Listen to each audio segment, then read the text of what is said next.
Good afternoon, folks. Another little video for yous.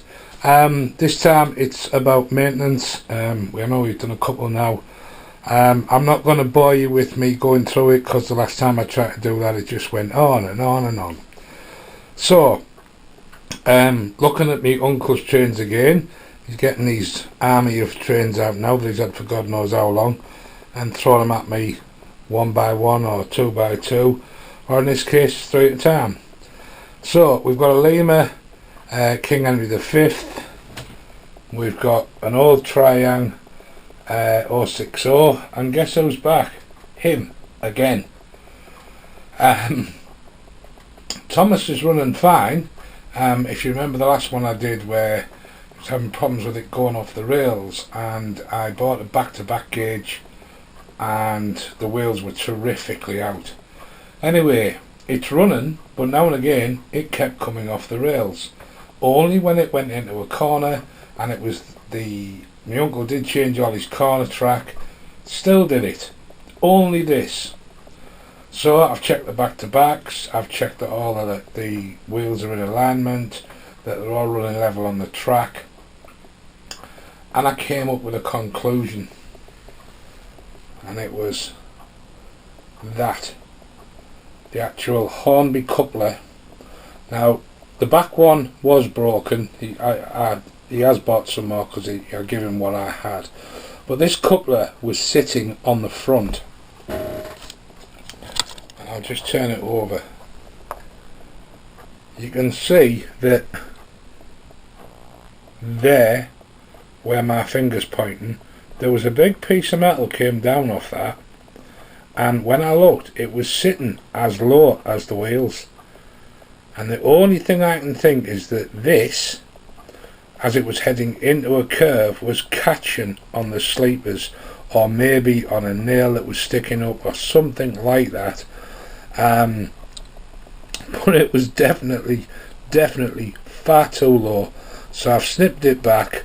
I'm going to give him it back and see how it goes. I mean, it runs fine. I've had it running and it's running absolutely fine. So we'll take that one back and see if that's what this is this time, because there's nothing else for me to check on this, unless any of you brainiacs out there have any more ideas than I have, but I've checked everything I can. It's only on corners, it runs perfectly fine on flat, level, inclines even, because he does have an incline, but at the end of the day it just couldn't make the corners. So we'll see what happens with that coupler. Stand by and watch this space. This one, what was the problem he gave me this? Oh yes, that was it. One of the, I've never seen this before, but if you see these, that actually fell off the rest of the wheel. I've never seen that before, and I've never heard of it neither.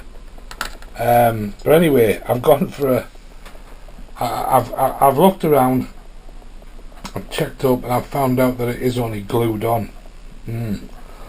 So I do have some wheels here that I could have put on to replace it, but that would have meant them being out of colour.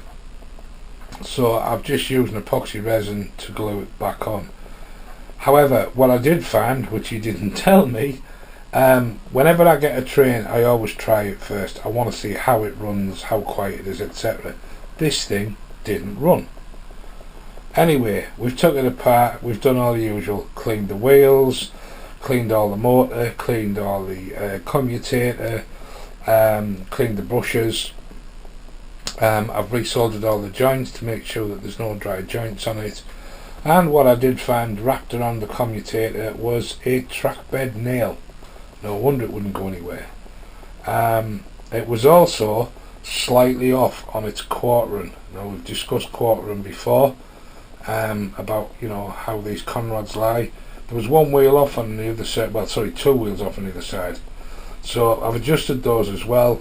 I have had this running and it runs beautifully, and it runs, considering again 50 plus years of age Triang motor. I put it on my test bed and I had it ticking over. I couldn't even hear it. and the revolutions were brilliant. I've seen that some of you guys done it with DCC stuff. This is Triang, and it was just unbelievable. I have got an old Hamilton Morgan duet transformer which has kind of wave controls and I forget what the other one's called, resistance and settings and what have you, which does help do that sort of thing. But yeah, so you know, a train that isn't, if your wheel falls off, glue it on. Train that's not running, just service it, check for bits of stuff that shouldn't be in there. And then we get to King Henry V. Now I've had this in before quite a long time ago, and it wasn't running. Basically it's got has a connector underneath that picks up. You've got your front bogies one pickup and your rear bogies are the other pickup, and the connector between the two is what ran it. Now we broke the connector, got snapped clean in half. So rather than paying a stupid amount of money for a new one, all I did was basically fabricated my own connector, and you can see here there's a wire there which I need to tuck away now, that I soldered into the front end of the engine to give it power. But anyway, I digress. That was its problem then. Today's problem was a different issue. It was running fine, and then he noticed that he was having problems when it came to start, and what he'd said was he was having to do this, press down to get it to move. So I've checked over everything on this end. I've cleaned all the wheels up, I've cleaned all the pickups up on it, cleaned all the wheels on this, cleaned all the pickups on it, still wouldn't do anything. I put my power connectors direct to where the commutator is, and if I pressed hard I could get it to go, but I had to press really hard. So I took it all apart, I cleaned the commutator and I cleaned the bushers and everything else and put it all back together. Still the same problem. Bushers were fine, springs were fine, commutator was all making contact. Thought, okay, is it the motor? So I took the motor out and put another Lima pancake in, which I have a few of. Put that in, which is one that I've cleaned and I've checked over electrically, and I know it's perfect. Still the same issue. And then I did what I should have done at the beginning when I was buggering around looking at contacts, and I decided to check the wiring. And unfortunately we had a dry joint going to one of the clips that pushes onto the springs, and the reason it worked now and again if you pushed it was because then you'd force it to make contact. Out with the soldering iron, remove the wires, cut them back, re-tin them, reconnect them, and since then it's run fine. So as always, this is not a how-to from me, this is what I've been doing. So that coming off the tracks, we're hoping it's that coupler that was on the front. I've took it off and I've cut it down. That lost its wheel, glue it on. In the process of servicing it, couldn't get it to run, found it had a metal track pin in it, attracted by the magnets. So look for things like that, folks. And this one, intermittent running.